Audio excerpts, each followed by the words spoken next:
परमेश्वर का धन्यवाद हो। आप सभी को मेरा नमस्कार। हमारे पिता परमेश्वर और प्रभु यीशु मसीह की ओर से आप सभी को अनुग्रह और शांति मिलती रहे। प्रभु यीशु मसीह ही सामर्थ्य और धन और ज्ञान और शक्ति और आदर और महिमा और धन्यवाद के योग्य है। प्रिय मित्रों, हम परमेश्वर के संतान हैं। परमेश्वर ने हमसे कैसा प्रेम किया है कि हम परमेश्वर की संतान कहलाए। जितनों ने यीशु मसीह को ग्रहण किया, उसने उन्हें परमेश्वर के संतान होने का अधिकार दिया, अर्थात उन्हें जो उसके नाम पर विश्वास रखते हैं। परमेश्वर चाहता है कि हम उसके निष्कलंक संतान बने रहे। आज हम परमेश्वर का वचन में देखेंगे कि कैसे परमेश्वर अपने संतानों को शाप से छुड़ाता है, अर्थात किस प्रकार पिता परमेश्वर शाप को आशीष में परिवर्तित करता है। गिनती का पुस्तक अध्याय 22 से 24 में हम भविष्यता बिलाम और मोआब के राजा बालाक के बारे में पढ़ने को हमें मिलता है। राजा बालाक इस्राएलियों को कमजोर करना चाहता था।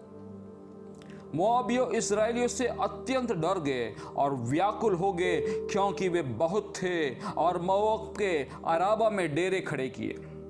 इसलिए राजा बालाक ने दूतों को भेजा कि वे भविष्यता बिलाम को बुलावा दे कि वे इस्राएलियों पर अभिशाप डाले, क्योंकि वे राजा के लिए बहुत ही शक्तिशाली हो गए थे। परमेश्वर ने बिलाम से कहा, उन लोगों को शाप मत दे, क्योंकि वे आशीष के भागी हो चुके हैं। बिलाम ने कहा, जिन्हें परमेश्वर ने शाप नहीं दिया उन्हें मैं क्यों शाप दूं? और जिन्हें यहोवा ने धमकी नहीं दी उन्हें मैं कैसे धमकी दूं? इस पर राजा बालाक ने बिलाम से कहा, तूने मुझसे क्या किया है? मैंने तुझे अपने शत्रु को शाप देने के लिए बुलाया था, परंतु तूने उन्हें आशीष ही आशीष दी है। फिर बालाम ने कहा, ईश्वर मनुष्य नहीं कि झूठ बोले, और न वह आदमी है कि अपनी इच्छा बदले। क्या जो कुछ उसने कहा उसे न कर दे? क्या वो वचन देकर उसे पूरा न करे? देख, आशीर्वादी देने की आज्ञा मैंने पाई है। वो आशीष दे चुका है और मैं उसे पलट नहीं सकता हूं। यहोवा ने याकूब में अनर्थ नहीं पाया और न इस्राएल में अन्याय देखा है। उसका परमेश्वर यहोवा उसके संग है। निश्चय कोई मंत्र याकूब पर नहीं चल सकता और इस्राएल पर भावी कहना कोई अर्थ नहीं रखता। देखिए, ईश्वर ने अपनी प्रजा के लिए क्या ही विचित्र काम किया।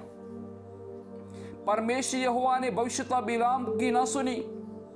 राजा बालाक ने बिलाम को इस्राएलियों को शाप देने के लिए दक्षिणा देकर बुलवाया था, तो भी हमारा परमेश्वर ने उस शाप को आशीष में बदल दिया, क्योंकि परमेश्वर अपनी प्रजा से प्रेम रखता है। हालेलुया।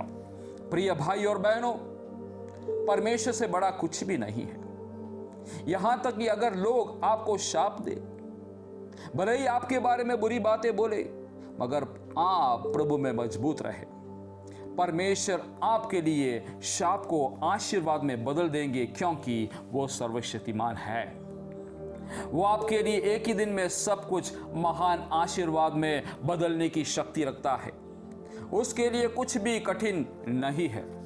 आमीन। आज परमेश्वर हमें हियाव देना चाहता है और भरोसा दिलाना चाहता है कि कोई हानि हम पर न पड़ेगी, क्योंकि परमेश्वर आप ही हमारी रक्षा करेगा और हमें हर विपत्ति से छुड़ाएगा। प्रेरितों के कामों का वर्णन के 27 अध्याय में हम पढ़ते हैं कि पौलुस की रोम यात्रा के समय बहुत कठिनाई हुई।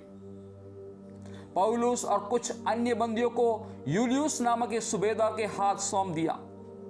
जल यात्रा में जोखिम, विपत्ति और बहुत हानि न केवल माल और जहाज की, वरन प्राणों की भी होने वाली थी, क्योंकि समुद्र में आंधी और तूफान बहुत बढ़ने लगा।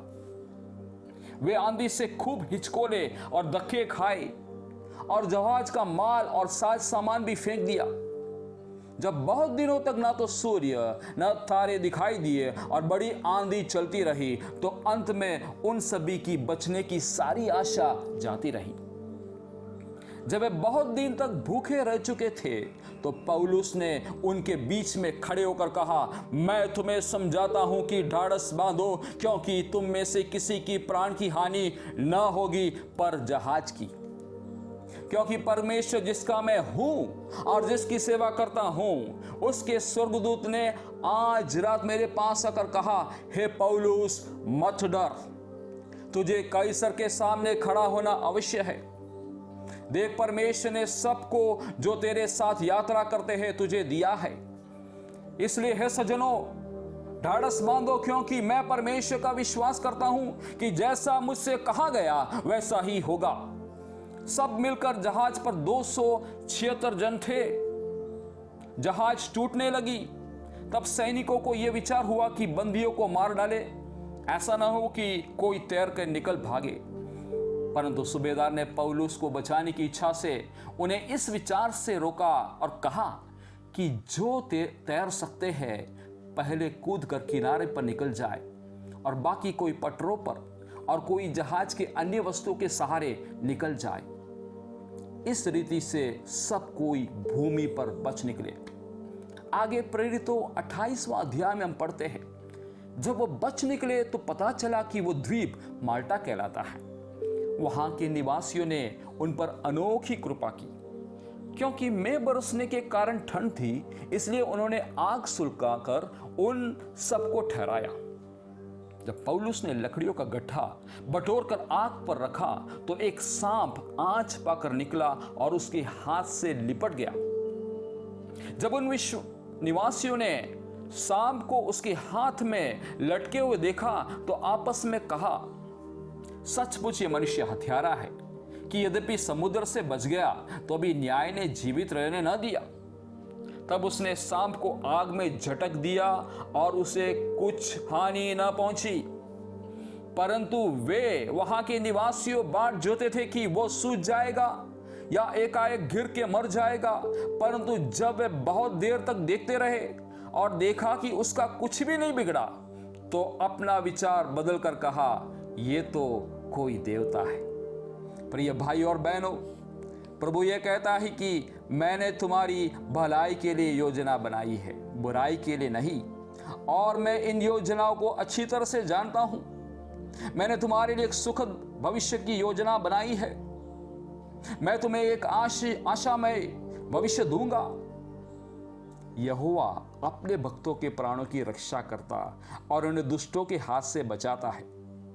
धर्मी के लिए ज्योति और सीधे मन वालों के लिए आनंद बोया गया है। माल्टा द्वीप के निवासियों प्रतीक्षा करने लगी कि पौलुस सूझ जाएगा या अचानक गिरकर मर जाएगा, किंतु पौलुस को कोई हानि न पहुंची, क्योंकि परमेश्वर चारों ओर उसका ढाल बना रहा। हालेलुया! उद्धार यहोवा ही से होता है। पौलुस परमेश्वर का विश्वास योग्य सेवक था और परम प्रधान से प्रेम करता था, इसलिए परमेश्वर ने उसे छुड़ाया। यदि हमने परमेश्वर को सही रीति से जान लिया है तो जब हम उसको पुकारते हैं तो वो हमारी सुनेगा। संकट में वो हमारे संग रहेगा। यहोवा हमें बचाकर हमारी महिमा बढ़ाएगा। जहां कहीं हम जाए परमेश्वर हमारी रक्षा करेगा। Praise the Lord. हमारा सर्वशक्तिमान परमेश्वर ही हमारा शरण स्थान और गढ़ है, जिस पर हमें भरोसा रखना चाहिए। वो हमें सारी महामारी और सारे महारोग से बचाएगा।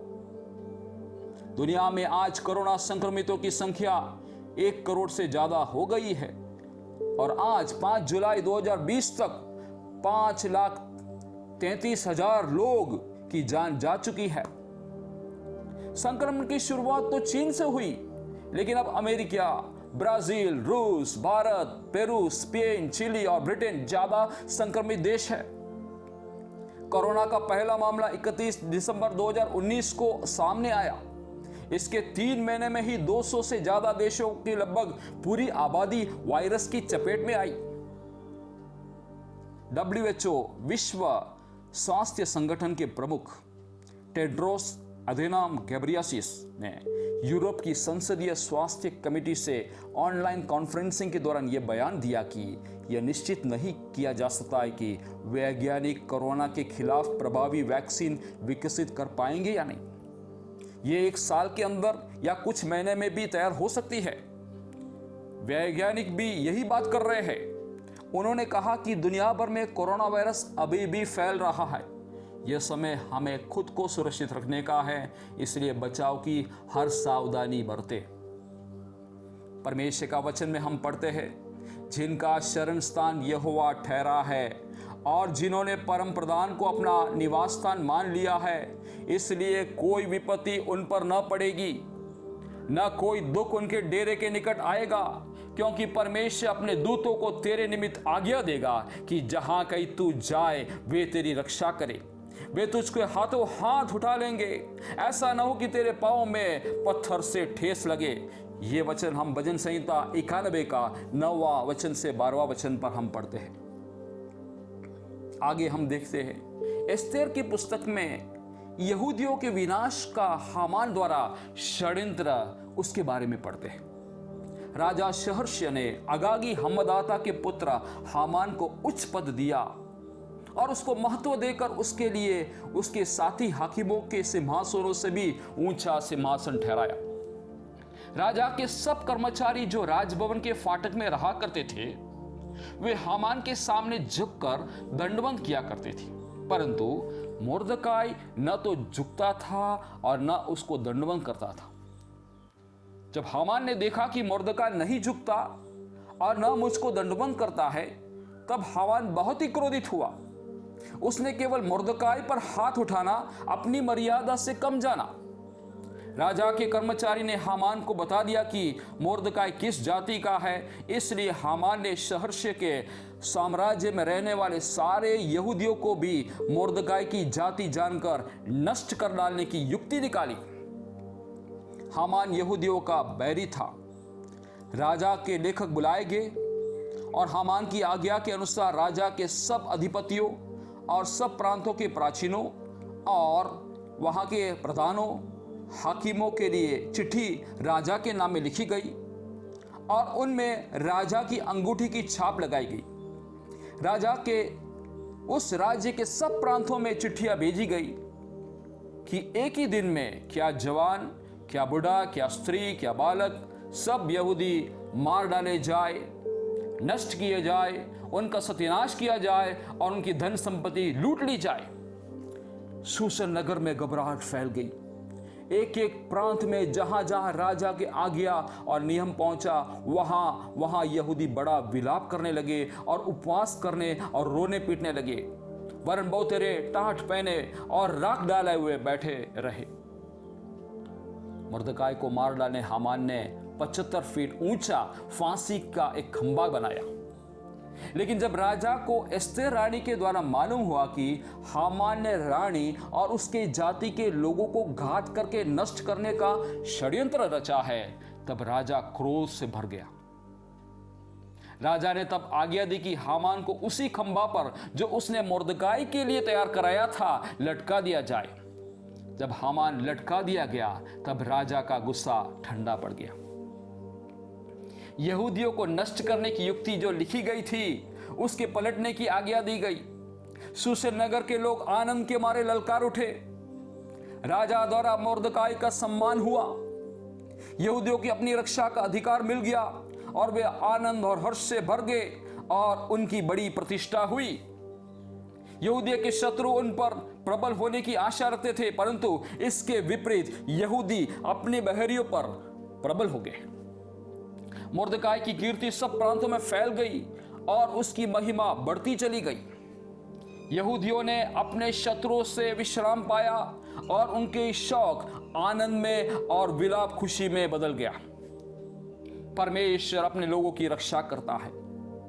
जो लोग आपके विरोधी हैं, आपको नाश करने की युक्ति करते हैं, आपको बिठा डालना और नष्ट करना चाहते हैं, यदि आप परमेश्वर की दृष्टि में धर्मी, सच्चे और परमेश्वर का भय मानने वाले हैं, तो निश्चित तौर पर यहोवा परमेश्वर उनकी सारी योजना को पलटकर आपके पक्ष में कार्य करेगा और आपकी महिमा को बढ़ाएगा।